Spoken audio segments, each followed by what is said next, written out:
Hey everyone, and welcome back to another video. And in this video, I'm going to show you how to find vacant homes on Propwire.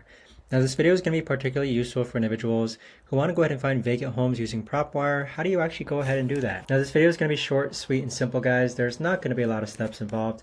But the way to actually do this is that first you're going to log into Propwire, and then next we're going to enter our zip code here. Afterwards, what you're going to do is that you're going to click on lead types, and then you're going to go ahead and scroll all the way down to where it says vacant homes.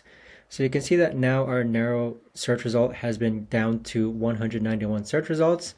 And so with this, you could actually filter it more, but just be aware that the more you filter it, you might actually go ahead and exclude a lot of these listings. Now with these listings here, you could actually select them all and you can export them, or you could actually just scan through them individually one by one. But that right there, guys, is the best and easiest way that I know of to actually go ahead and find vacant homes using Propwire.